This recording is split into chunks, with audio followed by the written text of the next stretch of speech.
This episode of Push to Smart contains spoilers for Telltale Games The Walking Dead Season 1 and Season 2.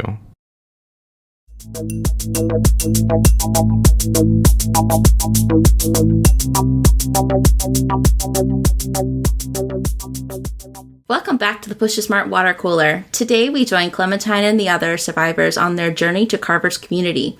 After the standoff of last episode, we see the brutality of Carver's reign firsthand. This episode is full of tough choices and a few surprising character deaths, so without further ado, let's talk about The Walking Dead Episode 3, In Harm's Way. I actually didn't find any of the character deaths particularly.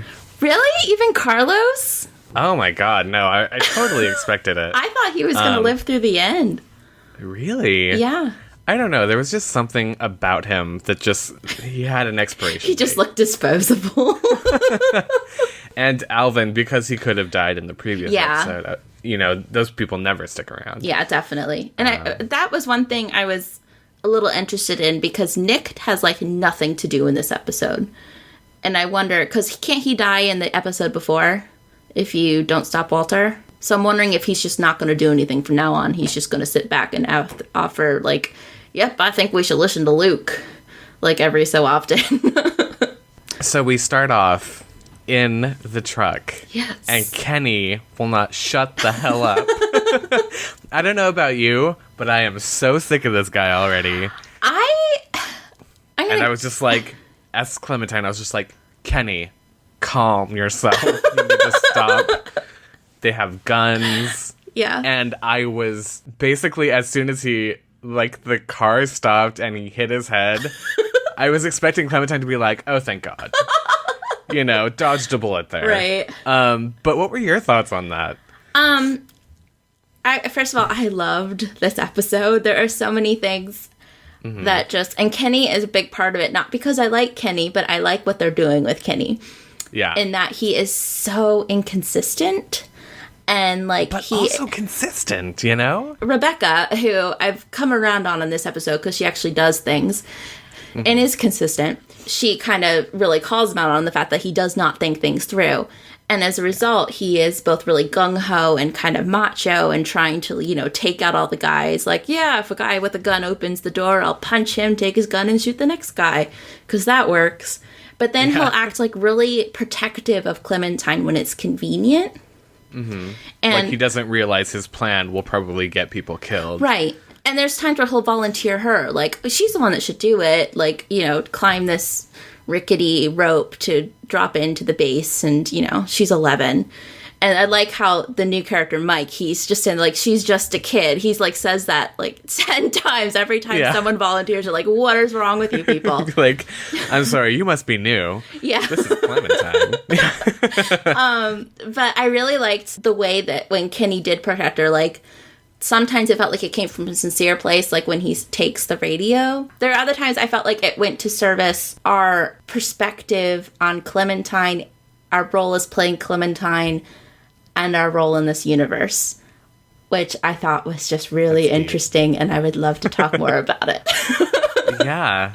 Kenny is just one of those characters that, the entire time I was just shut up, calm down. You're making a spectacle of yourself, Kenny. Mm-hmm. You need to think things through, but at the same time, it's he does these things, and you're fuck, he's on my side. Yeah. And he does have the best of intentions, but it's just such a complicated situation. I feel I'm going to just jump on in, and I feel he and Carver work together to function, to kind of show us two sides of how to approach this game. Mm-hmm. And I feel Carver, especially, it seemed very meta to me without totally breaking the fourth wall, the way that he would go to Clementine and be we're alike. Yeah. And then you'd have, whenever he and Kenny would face off, that's when Kenny would be protective of Clementine. Mm-hmm. And, for instance, in that final scene where he's just Clementine, you don't need to see this. And Carver's she's seen worse. Yeah. And I thought that was just such a brilliant kind of commentary on what it means to play as this kid in this universe, and this idea of, what does separate us from Carver and Kenny? The fact that we're 11 years old. Right. But that's it. One of the big dramatic moments very early on is you meet Reggie, who... Oh my god. Reggie. Is that a good oh my god or a bad oh my god? Best character in the game. Although I have to say, when we were first introduced to Reggie, who is voiced by Kumail Nanjiani, I was kind of taken out of it because he voices a character in Adventure Time named Prismo. He just has this amazing voice. Yeah. I don't know. And it's just so perfect. And he just goes on forever. I really hope someone has extracted his monologue from when you're exploring the camp. Because I'd catch snippets of it and be like, wait, what? I know, where he's just like, so I was in America. And... in the coffee shop, and the guy's yelling, Reggie, Reggie. It's like, what? Yeah. Wait, what's the rest of that story? Wait a minute. And of course, he has to die. Yeah, but my thoughts towards Reggie, I thought he was hilarious. But as soon as he established that he had his own agenda and he wasn't helping me, I immediately categorized him as a threat.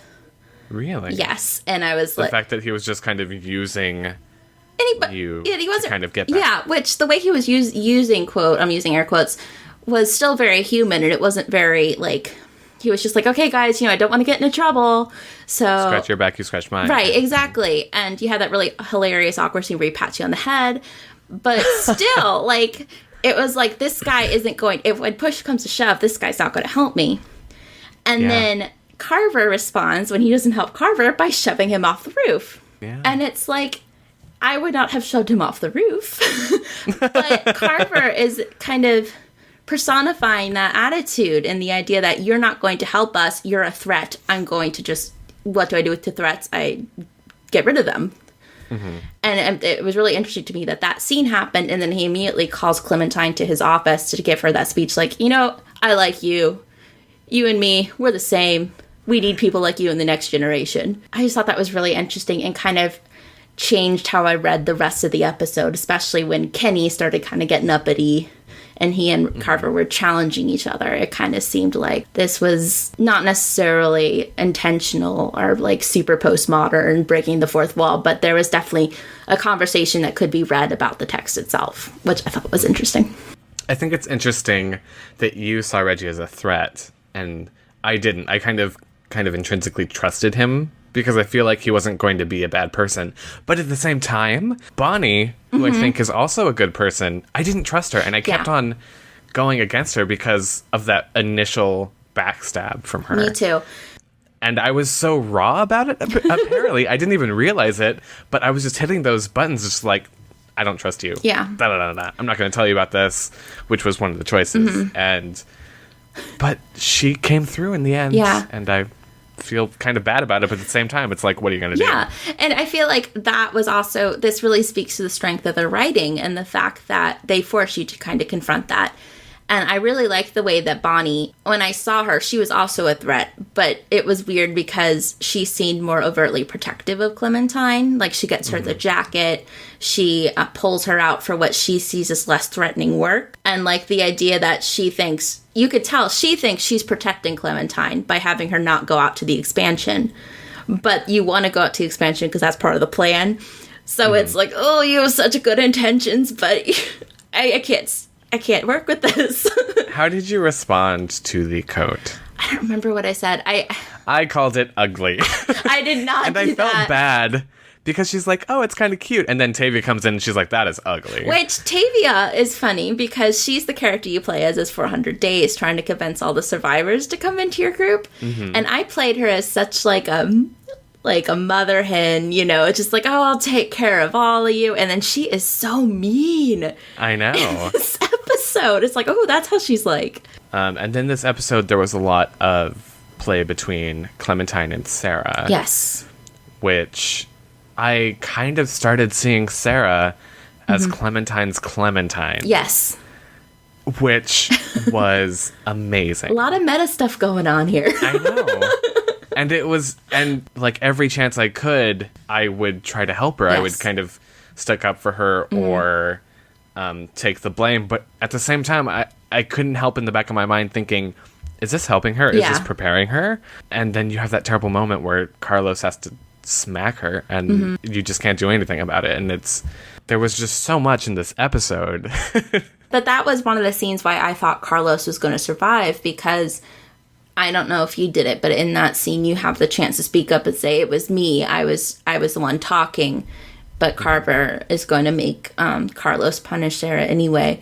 But Carlos kind of looks at Clementine and the text appears, Carlos will remember this. And I don't know if that ever paid off, which wouldn't be the first time they've acted like someone would remember this and then killed them in the next scene.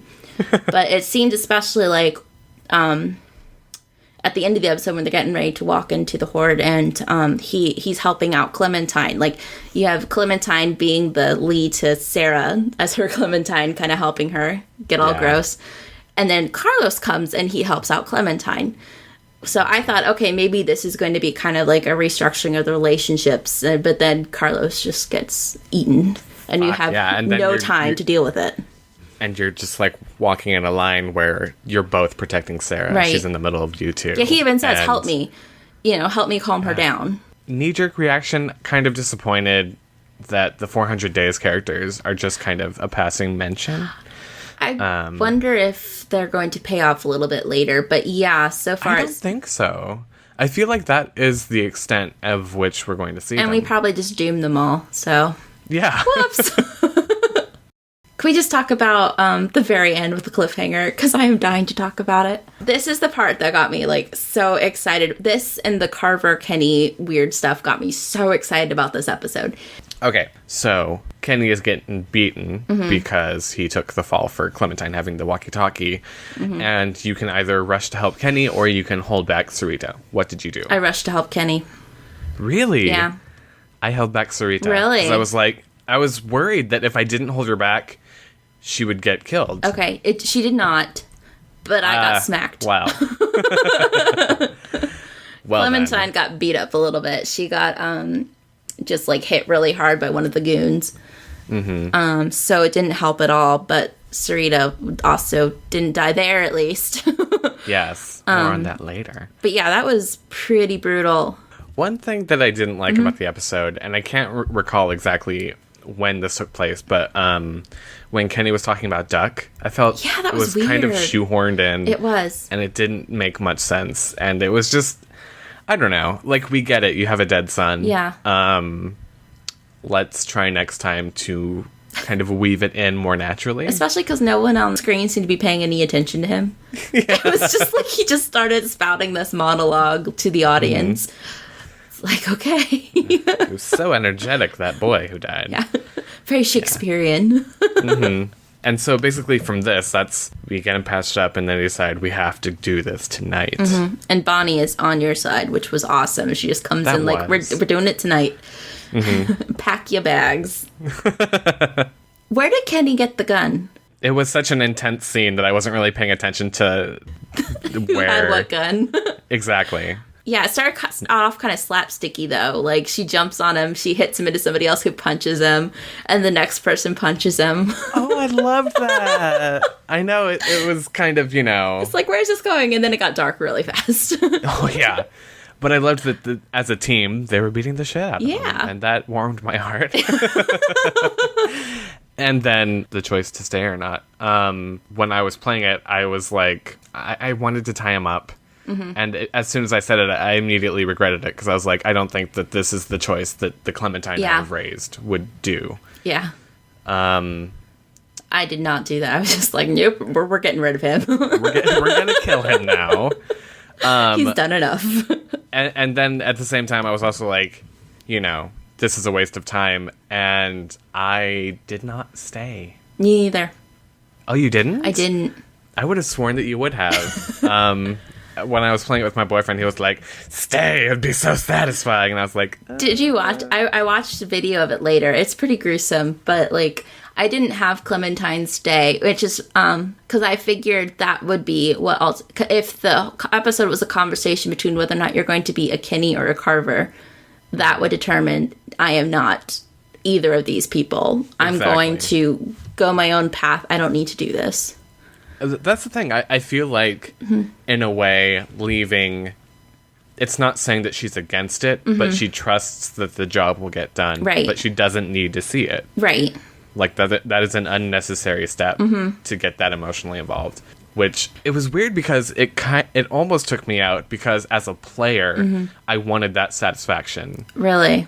Of killing him. Or kind of seeing this monster get taken down. But at the same time, on the other side that's pulling me is, I don't think Clementine would. I don't think Clementine finds that necessary. I feel like Clementine is a bit more logical than me in that way, because she's been raised in this world. Which is a sign that this is a very, very, very good game.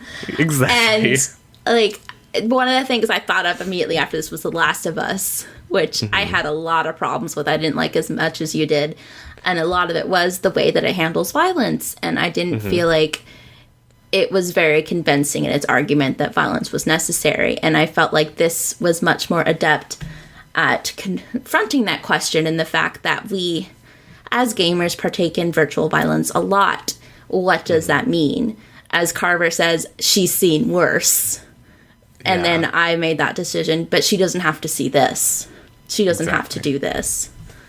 Which I thought that was just magnifique. And so we're outside. I don't know how I feel about Jane, but more on that later when we get to the next time on. I saw her, I was like, oh, hey, Bloody Mary's back. In a different game. And then Carlos dies. And then Sarah, I was just... As soon as Carlos died, I was like, oh God, it's all coming to head. Yeah. Everything that I've been doing with Sarah, it's all paying off right now, and she runs away. Yeah, but remember, you taught her how to defend herself. I know. So that's what I was like. Right. There's hope. Save yourself, child. You can do it. Don't forget what I taught you. And then as all this is going on, you have no time to think of it, and you see Sarita, and she's being bitten on the hand. And you have a choice. You kind of do have time, because it slows down and then the music starts playing, you know? But I have to say, I've not witnessed a more satisfying cliffhanger in a video game. Oh my God. Than cutting Sarita's arm off and she screaming at you. So you cut it off too? Yeah. Oh my God. It's because... Because it's like killing the walker isn't going to fix both problems. Because Reggie establishes that. Because we know from Lee in the first season, if you wait too long, it won't work. But Reggie functions in that first scene to be like, hey, thank God I cut it off in time because it saved me. Yeah. That was just, that and the Carver out Kenny thing is what made me really excited about this episode and the way it's going. Because this Telltale has mastered the dramatic pause and suspense and a medium where it should not exist. Exactly. Like, suspense is purely temporal in narrative terms. They have figured out a way to harness that in the way that they frame things very cinematically, along with the suspense of what am I doing? And that kind of tension between what I've done and what happens after. Mm-hmm. And part of it starts when you make the decision to either go for the arm or the monster. And when you go for the arm and it's not a clean cut. And there's that horrible pause, but it's like, I don't think you even have the option to do anything else. It's just like, no turning back. Yeah, exactly. Well, you're not going to just leave it like limping off. And then there's that wonderful moment where it shows Sarita looking at Clementine and then Clementine looking at her with this expression on her face like, I don't know. And then it just cuts to her screaming in the cliffhanger. It was like, that was perfect. That is exactly how these games should work, as far as using all the tools in their toolbox to evoke that much emotion and to make your actions feel like they have weight and they mean something, even if it's something horrible. And one thing that I love about that scene is throughout the episode, Clementine to Troy and Carver and everybody, she was not taking shit. Mm-hmm. She would stare back. Yeah. She would kind of mouth off. But in this moment, she is unsure of herself. Mm-hmm. This is the moment where it's wholly her, too. Yeah. It's not whether or not she's a Carver or Kenny. This is Clementine. What's Clementine going to do? Mm-hmm. Maybe not the best thing. And that's the thing that I loved, is that you kind of think that the choice, the big choice of the episode is, are you going to leave or are you going to stay to witness this? And it's not. That was the thing, because I kept thinking, it's going to end. But I was like, wait, I haven't seen all that scene from all the screen captures that were released. Oh no, there's more. There has to be more. And then, there was more. And it was wonderful. Oh my God. Amazing. I loved it. And I also want to say, I think it's very good that in the next time on Walking Dead, they did not mention Sarita at all. Yeah. Like, that made me very anxious. Yeah. And it's like, nobody's going to talk about this? Okay. But then you have Jane, and it seems like she's trying to turn you against the rest of the group. Yeah. And it's another one of those, are you a Jane or are you a Kenny kind of thing coming up, you know? But I don't know. I do think that this was the weakest Next Time on The Walking Dead. Definitely, because... But you don't need a good one with that cliffhanger. Exactly. There's no way they could top that cliffhanger. No way. I need closure with Sarah. That is one thing that it's like, my body is aching. Aww. I need to know what happens to Sarah. You can't just leave you with an achievement of broken glasses. Yeah, exactly. So thank you for listening to the Push the Smart Water Cooler.